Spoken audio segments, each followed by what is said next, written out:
Bonsoir à tous, je continue mes petites vidéos en français également. C'est vrai que c'est plus confortable, ne serait-ce que pour moi, mais je tiens quand même à faire au moins en anglais. Ça permet de partager un peu plus massivement les vidéos, même si faut pas se leurrer, j'ai pas non plus des milliers de vues à chaque vidéo. Même si avoir ces écailles, elles mériteraient bien quelques likes. Non, je rigole.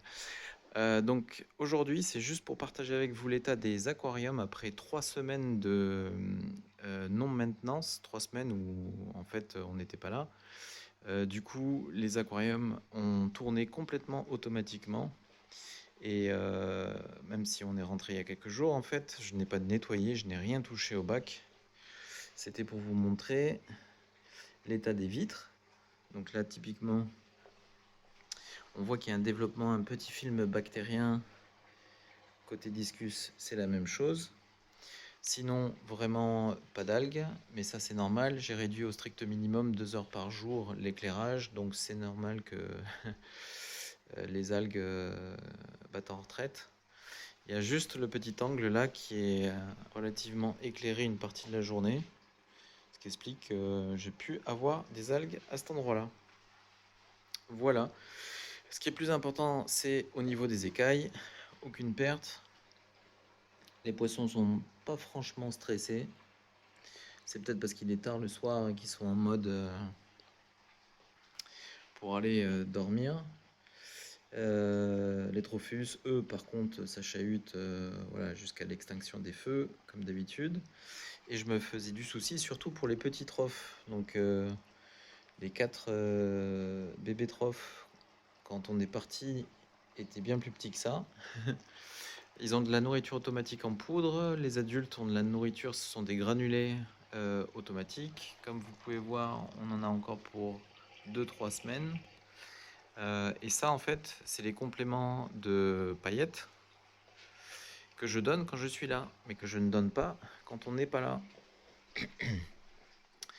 Au niveau des paramètres, en fait, je m'amuse bien avec cette espèce de photomètre de Anna pour le high range de nitrate. Ça me permet de partager avec vous l'évolution, en fait, donc changement d'eau juste avant de partir en congé et une évolution plus lente que d'habitude, j'ai l'impression. Et je pense, ou une des explications que je vois, que je privilégierais, c'est pas de nourrissage en paillettes, juste les granulés, et du coup moins de pollution de la flotte. Voilà. Sinon, c'est pas parce que j'ai changé l'éclairage avec des algues qui en plus diminuent que ça expliquerait l'inverse. Pourrait faire sens, c'est-à-dire augmentation d'éclairage, augmentation des algues, du coup pompage des nitrates, mais c'est le contraire ici que j'ai pu observer. Voilà.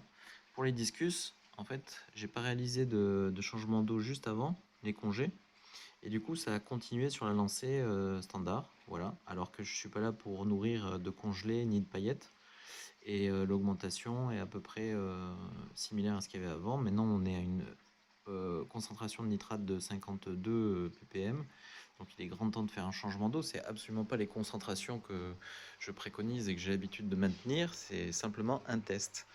Les autres paramètres, le pH, là il y a une stabilité nickel côté Tropheus. La question se pose plus pour les discus. En l'occurrence, on a 6,80 sur ce monitor d'Aquamedic. Et ce monitor d'AliExpress nous donne 6,73. Donc ça va, c'est à peu près cohérent avec celui-ci qui nous permet d'avoir les graphes et donc l'évolution du pH au fil de l'heure de la journée et au fil des jours. Très instructif, beaucoup plus que celui-ci, je trouve. Enfin, c'est l'historique en fait qui est instructif.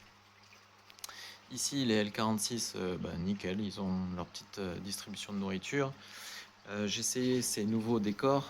Alors là, dans l'obscurité, vous n'allez pas voir, mais c'est une plaque en argile recourbée, histoire de faire une fente dans laquelle ils sont censés adorer se loger. En fait, pas du tout, ils préfèrent les petites briques là, blanches.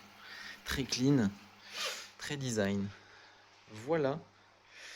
Sinon, autre chose, comme il y a des systèmes automatiques pour compenser l'évaporation, hop, voir la consommation sur 3 semaines, on a la moitié du réservoir, un peu moins de la moitié. Donc on peut encore tourner, allez, 3 autres semaines, facile, je pense. Et ici, chez les Trophéus, en fait, le réservoir est plus petit et a tendance du coup à se vider plus rapidement.